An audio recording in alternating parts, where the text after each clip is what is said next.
Is Leo Strauss involved in a dogmatomachia with Martin Heidegger, or of dogma, or is the carnage of a phenomenological character?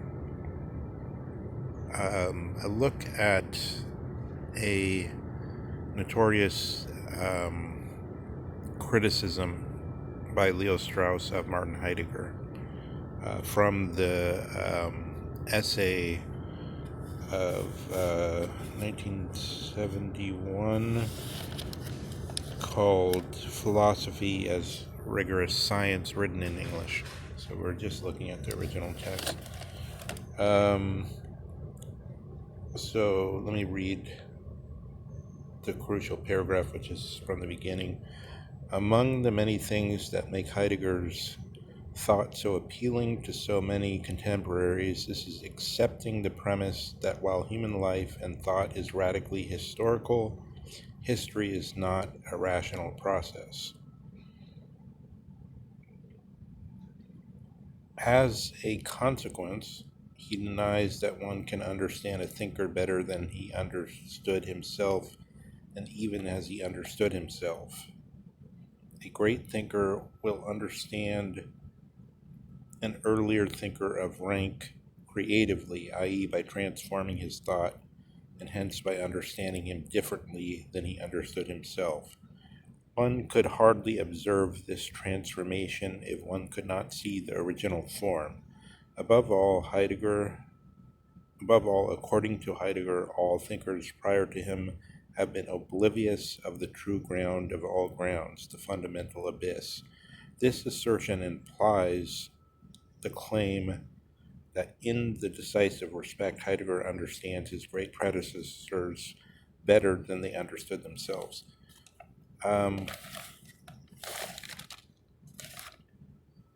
So is there any sense to this? First of all, the claim that history is not rational, of course, points us towards Hegel. So Hegel says even though individual human beings are not the cause of reaching the truth, which he regards as the settlement on laws that were arrived at the time of the French Revolution, the rights of man. Um, for instance, that we should reject Louis XIV's claim, "La état moi," the state is me, meaning I own the state. I'm an Arab prince. This is my private property. Instead, we should accept Friedrich de Grosse's statement that the Fürste, or the prince, is the first servant of the people, and that it follows from that the leaders can only have privileges to the extent that it aids them in doing their job. For instance, the president of the United States having access to the White House, which the ordinary citizen doesn't have access to because that's his office where he does his work. So Hegel thought, even though no individual worked out that development such that now everyone regards that as a sensible and obvious claim, self-evident claim, that there was a rationality implicit in the development of human beings over the last several millennia. Heidegger says that, so in other words, the sentence is saying Heidegger says there was no such development, there was no such leading up to a final settlement on the truth. But at the same time, he says, nonetheless, we are in this historical process, even though it is not leading us up to any truth. So let's start with taking just from that. If we don't have a standard, as Hegel is saying with his famous saying about the Owl of Minerva, um, that at the end of history we have this standard, which is partly comprised of what I just said, um, to know how to run a country, for instance, to know how to run human life in a way that's supposed to be a priori or eternal principle, prior to any, not overturnable, let's say, by any empirical means, but always established.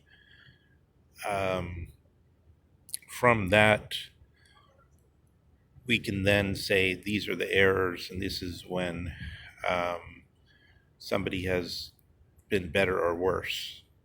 In other words, more approximated that principle, which is the truth. So you had um,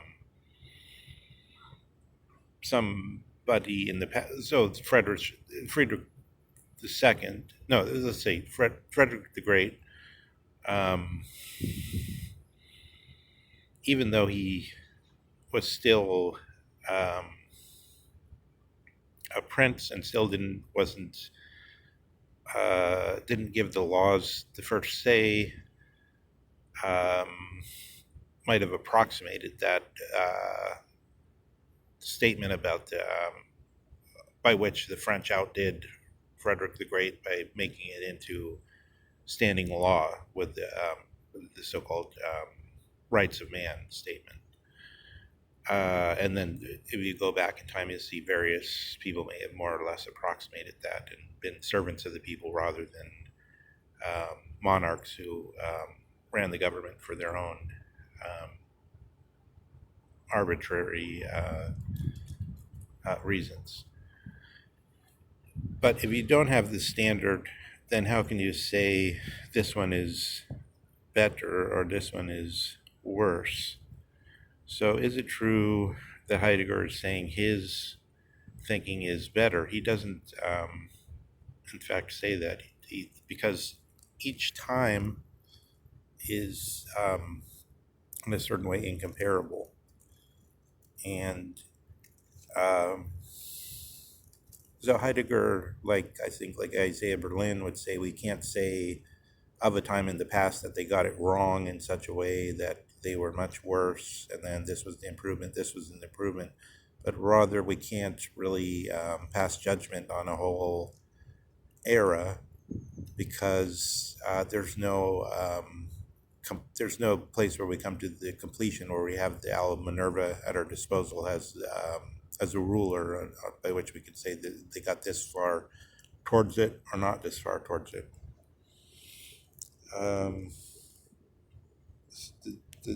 The next sentence is, as a consequence, he denies that one can understand a thinker better than he understood himself, and even as he understood himself.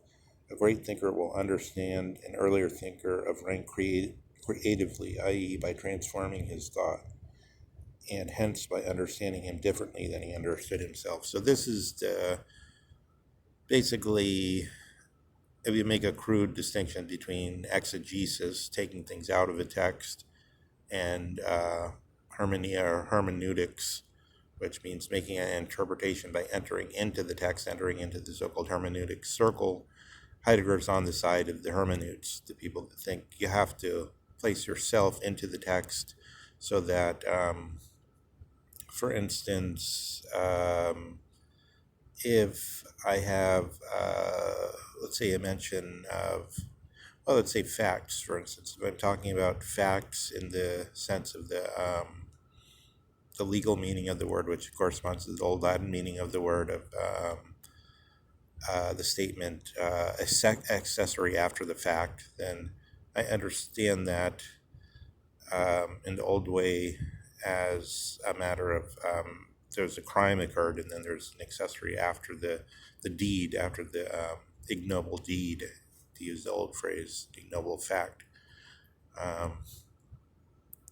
Whereas the word fact has changed its meaning so that if we read the old text in the way we're more used to, we think of the fact as a reality or a truth, which is not what's meant in the old sense. And then we have to make some kind of translation in order to understand the old text. Therefore, we're had to remove from it but we can still try to read out of the text rather than into the text. Heidegger denies that there's ever this straightforward drawing out of a text. These things were always, since things are always changing, since the world has changed, since the understanding we grew into has changed, there must be a hermeneutic circle rather than a sheer taking out of the text. So we're involved in it. So again, at every point, I think with Heidegger's reading, you can't talk about an improvement over the thinkers of the past that Strauss is putting forward here. Let's go on with what he's saying. One could hardly observe the transformation if one could not see the original form. So you have to have a comparison between the old text in some way. How was this understood? How was the word fact understood before Descartes? How is the word fact understood now with the theory or doctrine of fact as reality? And then the implication Strauss is bringing up is, yes, we actually do have an understanding of the old way, and we're comparing that to the new way, and then so that the hermeneut is also doing a reading out and also knows what he's doing in some way, something like that. And Strauss goes on, above all, according to Heidegger, all thinkers prior to him have been oblivious of the true ground of all grounds, the fundamental abyss. So Heidegger has put forward this specific teaching of being put in metaphysical terms, being understood as time, rather than the clock calculation or looking at a shadow on a sundial as being time. Time involves us in the sense that we're waiting to do something, we have some things to do in our life, and we're saying this is the time we're going to do it, and then we look at the watch and it's the right time, but the whole of our life is involved. So being and time get mixed together in Heidegger's teaching, but that's just the specific content of Heidegger's teaching. That's not, there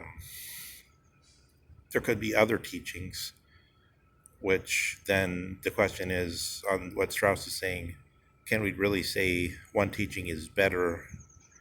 How do we have this freestanding idea or thing that goes outside of empiria or what happens of betterness and worseness of